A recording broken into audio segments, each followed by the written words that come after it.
Bienvenue dans le podcast Réussir son orientation. Dans ce podcast, je partage les réponses aux questions de mes élèves en matière d'orientation. Car s'ils se posent ces questions, tu te les poses sûrement aussi.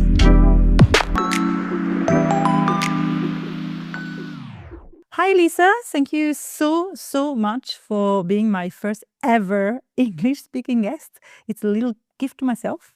I started listening to your podcast this year. I can't remember how I found you, but I just loved your episode. They're just very inspiring to me. And so that's why I decided to invite you, and you kindly agreed.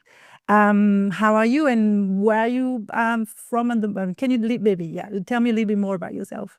Yeah, thank you. Well, first of all, I'm extremely honored that I would be your first English speaking guest. I thought, what a fantastic idea. I'm always looking for new ideas like this myself. So, I am the host of College and Career Clarity, a podcast. I'm based in the US. Very specifically live in Cincinnati, Ohio. And, I have a lot of friends who've actually lived over in your region because Procter and Gamble, their world headquarters is here. And I know they have a big presence in your area. Yeah.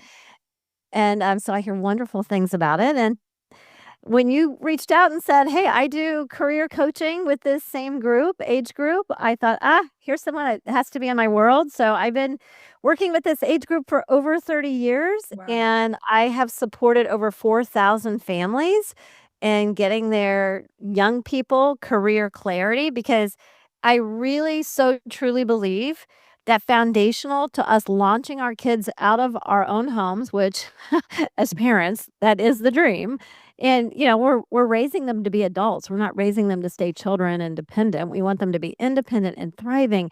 And we can give them a lot of skills along the way, but communication and time management and things like that. But if they don't have a job to sustain their lifestyle and their wants and their needs, then they're not going to launch. And so this is such a pivotal, important piece. I actually sold a business 2 years ago so that I could focus only on this. Wow. So I sold one of my other businesses. I extracted this from that business, And and that's what you do now. Cool. I'm like, this is all I want to do. I think it's that important for the It next is. generation. I totally agree. Totally agree. And actually knowing what you're going into is great. And that's why, because what I was saying to you previously is like whatever happened in the US, then happened in Europe. So instead of looking in a crystal ball, I just, I'm going to ask Lisa, what are actually, because like say, finding a job, hiring is so important. I wanted to discuss with you what are actually the 5 most known hiring trends that you see at the moment in the US. So if you want, we're just going to go. So what would be the first one that you see coming at the moment? Well, and I think this goes not just for the young people that you and I are very specifically supporting, but for all people. Hiring timelines are stretching longer. And that's painful for people of all ages. I mean, if you're an adult and you have a family to support, like that's terribly painful, right? We as moms, families to support, we feel that. But when you're a kid and you finally get excited about, and when I say kid, I serve 15 to 25-year-olds. So I call my own kids, and they're in their 20s and 30s. So, but when you're a kid and you finally get that light bulb goes off and you're like, I now know what I want to do. Mm-hmm. I know my calling. I know my purpose. I know what I'll be excited to wake up for in the morning. And then you start going after it. It can be very disheartening that the process can take as long as it's taking. And that's always, but now that with it expanding and taking even longer, that's really rough. So I see kids struggle with the timeline. So how long do you think, I mean, with the students you coach, how long do you think it takes between the time they graduate from university to the time they find their first job, roughly, if you know? Yeah, so we support kids on all educational pathways. So it could be somebody going into the trades, it could be somebody going to college first and then career. But right now, statistically, we know it's about 4 to 6 months on average. It's really like 5.5 months. And then you have things like John, who is one of my students, who I just spent a lot of time working with him this fall. He finally got clarity in late October, and he's like, I know what I want to do. And when you get into the holidays, like here in the US, we have Thanksgiving at the end of November, so a month before Christmas, right? And then you've got Christmas and New Year's. So then that slows it down. You really got to think about seasonality too to manage your expectations, right? Year end, fiscal year end. Some companies, their fiscal year end might be in June, not in December, right? New year, there'll be an upswing in the new year. I've actually had some of my clients be told, like, oh, we are interested, but we are just the timing's not right yet. Let us know if you're still looking in the new year. Yeah. So we got to work with our young people in our homes and those that we work with in managing those expectations. So 4 to 6 months, but it could go even slower. And if they take a long time, this is another trend I'm seeing along with this is they're taking longer to get back to you in between steps. Yeah. Right? So I see kids going like, "Oh, well, that one's dead." I'm like, "No, it's not. Hang in there." Hiring managers go out on PTO. They've got a vacation scheduled, and it takes time for people to get together because they're running businesses too. Yeah. So be patient and don't count it out until they tell you, "Nope, we've moved on to the next Ain't candidate." over till it's over, definitely. That's right. Trend number 2, what do you see coming, Lisa? AI. Of course, Of the big one. course. Like, I mean, because we would not be able to get this through this list without it, No, right? we couldn't. So it's really reshaping hiring, but even more so at the entry level, which is the level that you and I are supporting.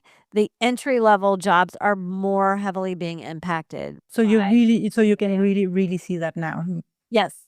Okay. And so the jobs that here's what I find interesting. If we go back to like 2020, 2021, when AI, I mean, it was out there a little bit, right? But we didn't have Chat GPT, No. Claude, or whatever. Yeah. But when we knew it was coming and we tried to make guesses at what jobs it would replace, I think a lot of us missed the mark on what it would replace. And so now we know more about the types of jobs that are being replaced by AI at the entry level. Those higher level jobs in some of those same industries are not as impacted, mid-level, senior level positions. Also, an expectation that students know how to leverage and use and harness AI within their role. Yeah, and totally. And I think we're all beginners in AI, and it's tough also for young kids, people, how you want to call them, to know how to use AI. And like you say, I mean, it's affecting their job, but it's also impacting the hiring process. Yes. And I'm not sure. And it's hard for us to guide them because we're kind of learning as we go along, as they are. So yes. there's certainly something to also take into consideration. I would suggest to anybody listening, whether you're a professional, you're an adult, and you have a kid yourself, that you're listening to it for them. But even for you, everybody should be using AI in some way every day.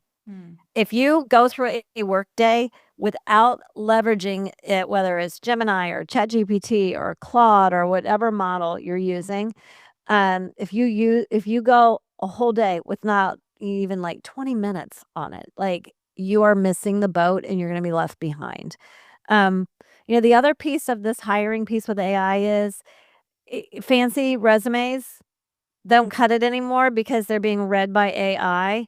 So, which this actually impacts a late number 4 that we're going to talk about. So stick with us because it's going to actually impact number 4. But, fancy resumes, I still see young people hand me a resume that has like a picture on it or an unusual font.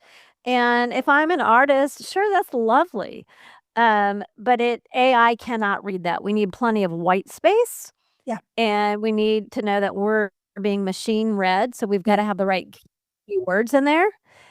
Just like we would if you were building a website, you have to have the right keywords. Absolutely. Right. And I mean, it's probably how I said to you, how did you find me? You're like, I think I was Googling. Well, if I didn't have the right keywords on my website, you would never would have found me. Right. Absolutely. No, absolutely. And also, AI can also help you. I mean, I rewrite my article now with AI, and I prompt my AI to just say like, well, just be AI friendly, please, because I would like AI to find me also. Yeah, just put your resume and just put like, just show the ad that you're applying, just show your letter. Is it matching? Is it not matching?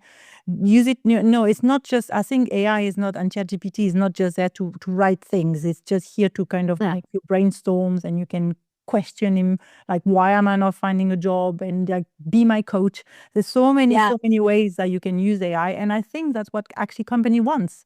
They want you to be AI, you to be very friendly and to be very aware of how it works, because they don't actually also know what they can do with AI. So that's probably what they're gonna. I don't know what the word in French would be, but in English, it's co-thinker. Yeah. And I keep saying AI needs to be your co-thinker, and you need to know that it messes up. I mean, I was working on some copy.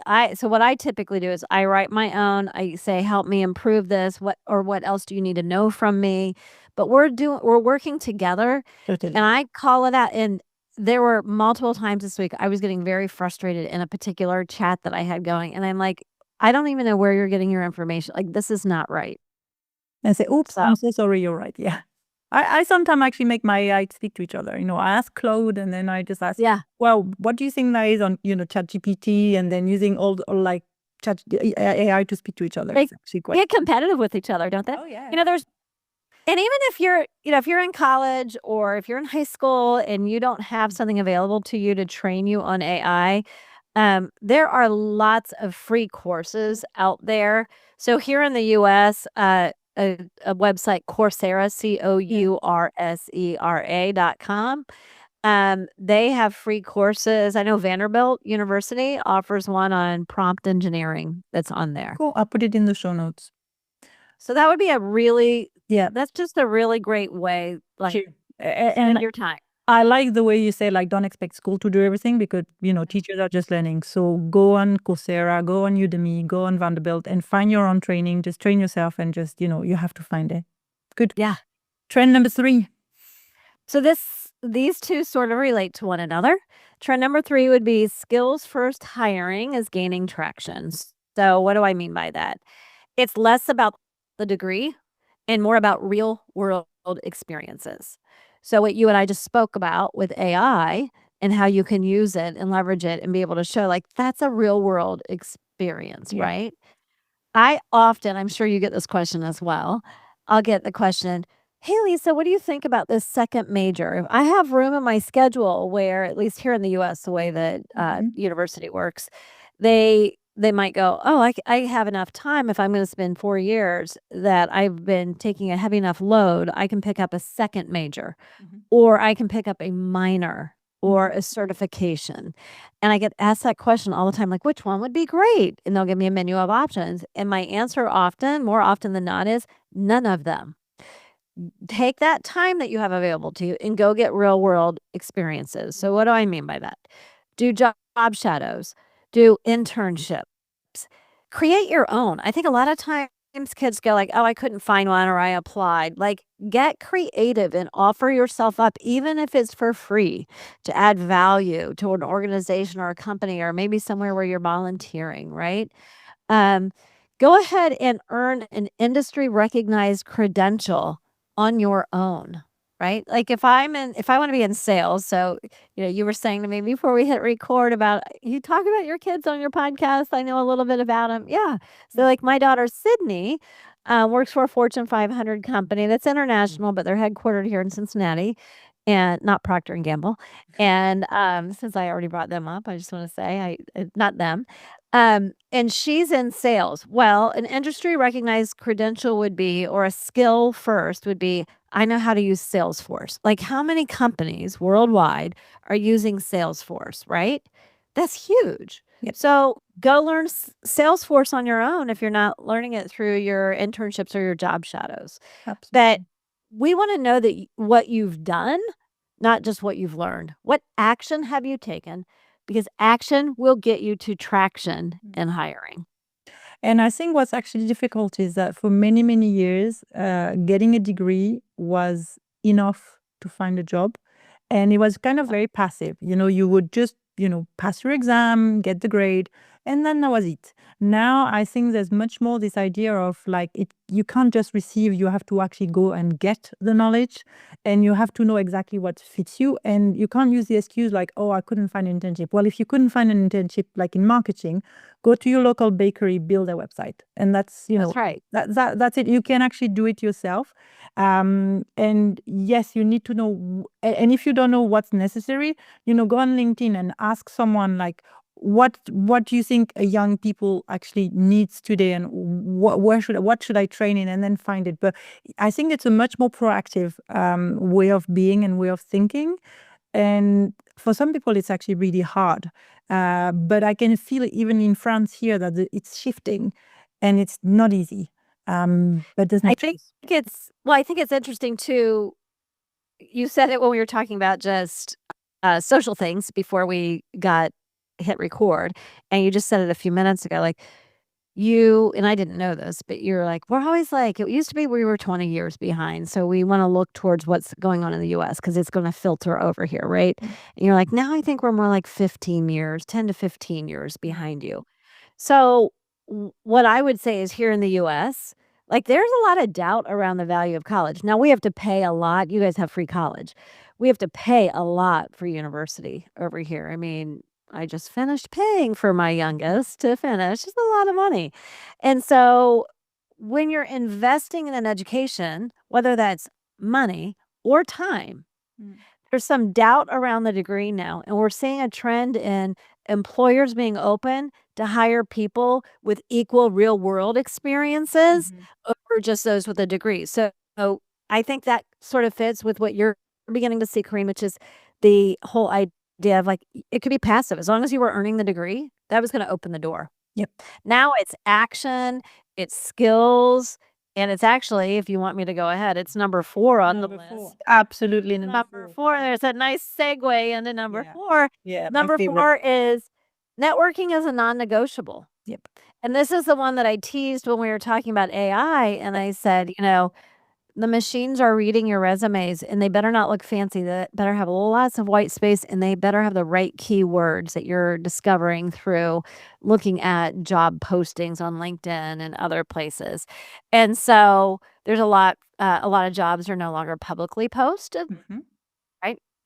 And if you actually look, the research shows that, and we're going to apply the LinkedIn framework to this. Yep. So you have your firsts, which are people that you are directly connected with. And then you've got your seconds, which are, so Kareem, your community that I'm not directly connected with would be my seconds. Yep. And then, and I know I'm saying this, you and I know this, but maybe not all your listeners do. And then the thirds are strangers in the world, right? Okay, so you've moved from a third for me to a first. Your best opportunities for networking is not with your firsts. The research shows this over and over and over. Your best opportunity is with the seconds. It's the seconds that open the doors to jobs. Interesting. And so if we're looking at leveraging networking, and I literally, like, first time I read it, I'm like, it just doesn't feel right to me. Yeah, right? I agree. It is strange. Right? It just did not feel right to me. Yeah. And so I dissected it, and I found it in numerous current surveys. And so at least here in the US, so that would be me going to you, hey, Corinne, do you know anybody in this sector? Or how I saw in your connections, so-and-so works in this industry, or for this company that I aspire to work with, or, whatever. And then you make that introduction to me.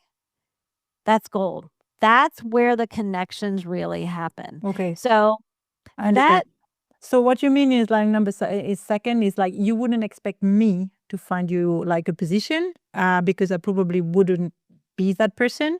And maybe, there might not be enough people in your first rank. But then if you go one step further, then obviously I know a lot of people, and then I can definitely help you if we've been connected, if we've been talking. Just making an introduction. Yeah. Totally. I'll give you a great example. One of our students that we're working with, he graduated from a US Ivy League university.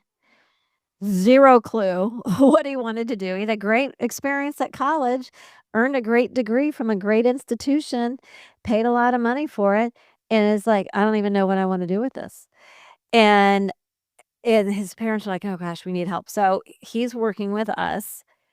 As we've gone through the process of understanding his wiring, understanding what jobs might fit, then this is what's key is going through that validation process through real world experiences to see what really fits and I want to pursue.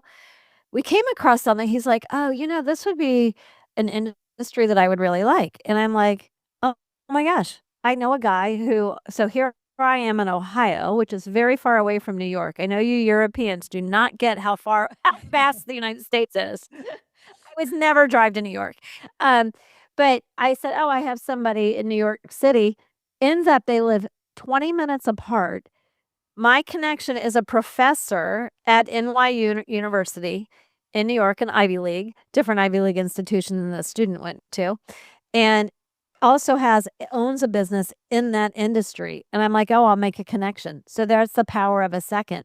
Yeah. Now my student is connected to somebody who's now making more introductions. And so this is how that networking has to work.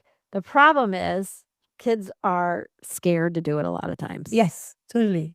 See that? Oh, absolutely, absolutely. And I teach, students how to network. And I Yeah. think the first recommendation I do to them is like whenever they go to the shop, whenever they are in a party, to go and say hi and to ask a question, which is not how are you, which is like, how are you doesn't count as a question. No. And when they do, they have my students have work placement, and I kind of force them. Obviously, I'm not behind them to check if they're doing it, but I say like every day, make sure you're asking one question to a person you haven't spoken before, and just get trained, and then it's Yeah. easy. But at first it's hard, like me messaging you. How can I say, oh my gosh, I don't know what to say. Would you say yes? Would you say no? Maybe I'm going to be rejected. I mean, I don't care about rejecting. I'm too old for that. But I can see that Right. it's scary, and I understand it. And also, everybody thinks that you have to have this super duper network, like you say. Like I know that professor. I mean, a very funny example. My son wanted to find a placement in the cinema industry, and I didn't know anyone. My sister goes to a party, and she talked to that girl randomly, and say, "Oh yeah, I go to a cafe where there's a lot of people from the cinema industry coming. Maybe I can talk to the waitress." She talked to the waitress, and the waitress said, "Yeah, I know so and so," and that's how my son found his placement. So you don't actually need, and even, I mean, people who listen to my podcast knows that I've found so many guests doing car sharing in the queues. Every time I have an opportunity, Everywhere. my network is everywhere because I'm not shy. My network is everywhere, and everybody can have a network. Obviously, it helps if you have already, parents have a big network, but it doesn't have to be. And Well, even that NYU professor, I did not know him. So you and I are recording this in early December. I know you're dropping it later this month. I did not know that man September 1st. Okay. I asked for an introduction to him because I saw somebody else online on LinkedIn talking about his sports media business, right? And I thought, "Oh, I wanna know more about that industry," right? I got curious. We all have to be curious, right? So I asked my connection, who is barely an acquaintance of mine, I said, "Hey, can you introduce me to this guy?" Sure. She sends the introduction. Then the man and I just find out, "Oh, we're gonna be at the same conference a week from now." funny. Just by happenstance. I meet him at the conference.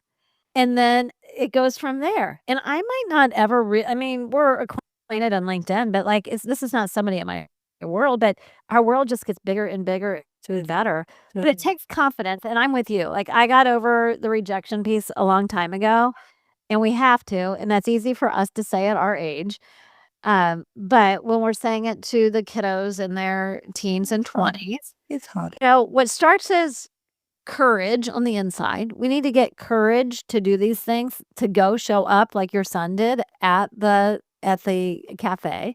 If you get the courage, nobody else knows that you were nervous on the inside and it took a lot of courage. It looks like confidence on the outside. And over time, you do that enough and you're going to feel confidence on the inside. Yeah, just take practice. Right, Lisa? the last one, but one that everybody wants to know about. Tell us, Stella. It is. So industry demand is uneven. Yeah. Where there are, this kind of goes back to what I said to you before when we had our crystal ball back in 2020, 2021, and we were trying to go like, what's AI going to replace, right? And we all missed the mark. And there are still sectors like, of course, healthcare, right? We have an aging society. There are always going to be jobs in healthcare. Cybersecurity is even more important than ever, and AI cannot do it all, right? I would say in 2021, we probably thought, oh, AI could just, code something to make sure it's all secure. It can't. So this is another example of where like we missed the mark, right? So there are the industry type niches that are growing, right? But then this idea that people, and I don't know the differences really between the US and Europe, and maybe we can talk about this for a sec, but the idea that the gig economy or contract work, not necessarily you're a teacher 40 hours a week or whatever, right? With graded papers, probably a lot more than that.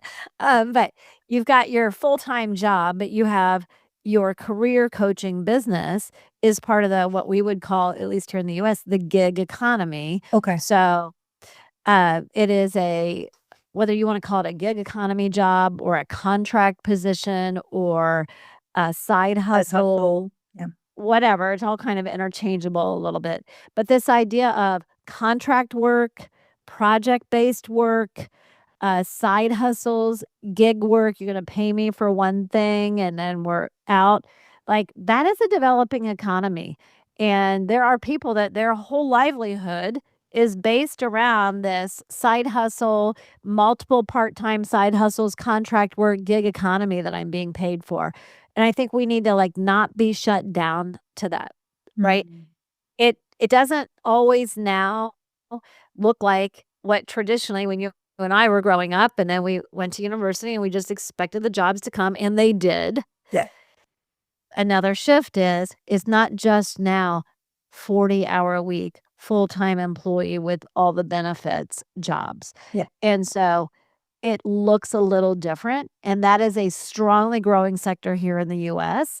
And so if that's not as arrived as strongly to Europe yet, and you're able to tell me, I keep seeing the US stuff gets here 10, 15 years No, later. I think it's coming. It's coming. I think it's coming, and I can definitely see, like even in career coaching, there's barely any. I mean, it's hard to live just with career coaching because I don't think we charge as much as you do in the US. So a lot of people would have two jobs. So I can definitely see the trends. I mean, I was telling you like 15 years ago, where I wouldn't have even thought about having a second job. So yes, I think it's really coming, and I think it's important. You're a trendsetter over there, Corinne. You're a great example. You're a trendsetter. I don't know. But I think it's important also to get knowledge in how, like the legal part of how to start a business. Yes. Because everybody's going to I said to my students, it's very likely that you will have one day the opportunity or the necessity to start your own business. And yes, definitely. So you're saying like healthcare, you're saying cybersecurity, you're saying also the different, like the normal, like not as much maybe like a career per se. Can you see like maybe areas where it's very, very, very hard to find a job at the moment? Like area where you would say, maybe if I were you, I think like design. A lot of artists are like, oh, I love the idea of graphic design, or there's a lot being replaced there. I also have a business, so I also have, you could call it a side hustle, but it is a good amount of my time. I coach other business owners as an executive coach. There was a guy I was talking to back in April, and he's like, I need to work with you because we are a video editing company. We have Hollywood contracts. So any editing type stuff, creative type stuff on that end, greatly impacted, right? I wonder about things like animation, like is that even going to be a degree in a few years. I don't know. No, I agree. I agree. Because those are things, and it's funny, those are, I think, where that's part of where we missed the mark, right? Yeah. So yeah, those would be a few areas. And I think you mentioned it once in your podcast. One student of yours that studied engineering and couldn't find a job and decided like, oh, I actually like electricity or plumb. I can't remember which Yeah, one. he is actually on the path to becoming. That's a recent episode that you probably heard that in, because he's a student I worked with this fall. He could not find a job in computer science. That's it. It was. Yeah, he majored in computer science for his undergraduate degree and tried to find some jobs, just was not finding the right fit, wasn't landing a job. Computer science here in the US is the most popular college major. And I really say, particularly if I'm talking to families with teens or still teenagers, whether they're still in high school or are at university, or maybe they're on a gap year, which is much more popular over there than here. Don't think about, what am I going to major in? What am I going to do with that job? So start with the job and then reverse engineer, like, what does it require? Because we've got all these kids that love gaming, they love computers, and they'll just naturally think, oh, I want to major in computer science. A lot of them get to computer science and it's too hard of a major. It is one of the most dropped out of majors, switched out of majors here in the US. As cognitively, that's very difficult work. And so the student, John, who I was talking about on the podcast where you heard, he wasn't finding his fit. So he was doing all this gig part-time work, still living at home, wanted to get out of his parents' house. He's a young 20 something. And as we started to do the work, he discovered, oh, my favorite class in my computer science was circuitry and understanding how circuitry works. Guess what? That's what electricians are doing every single day. And so now he's found his fit. He's one of them that's out there pounding the pavement trying to land an apprenticeship to get his electrician's certificate or education. And it's been a little bit slow, but I'm like, John, you've only been at it for 5 weeks. Yeah. Right? Yeah, no, it'll take time. Back to number one.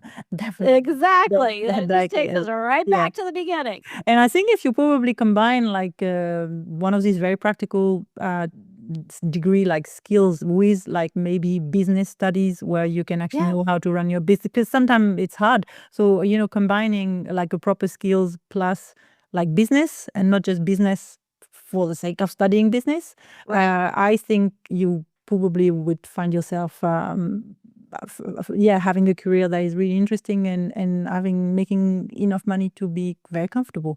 Definitely. And if you don't have to pay to get those skills either, right? Like if you've got a part-time job at the local cafe while you're in your teens or 20s, or local restaurant doing whatever, ask, can I look at how you guys build the schedule, or how you do inventory and decide how much you need to, like, just ask to a little bit more exposure. If you want to learn a little bit more about business or you need some mentorship, ask somebody to just be your mentor. Or for years, I led a free mastermind that was a bunch of business owners, and we learned from each other, right? Nobody was paying anything. Everybody was showing up once a month for 2 hours. Everybody got 15 minutes to share a pain point or something they wanted to learn. And then other people spoke into them and taught them along the way. We don't have to pay to get all the help. Hot seats, the best. I love it. Well, thank you very much, Lisa. That's great. So we have our five trends. Let's see whether they come to Europe. I would think so. I think maybe they're actually already there. It was really, really good talking to you. I'm really enjoy conversation, and I'm happy we're connected. And who knows, we might be able to do a second episode at some point. Thank you. I would love to. It was an honor to be your first English-speaking guest, and I hope people love it. And thank you for all the work that you're doing with your community over there in Europe. It's wonderful. Thank you so much. Bye-bye, Lisa. Bye. Bye.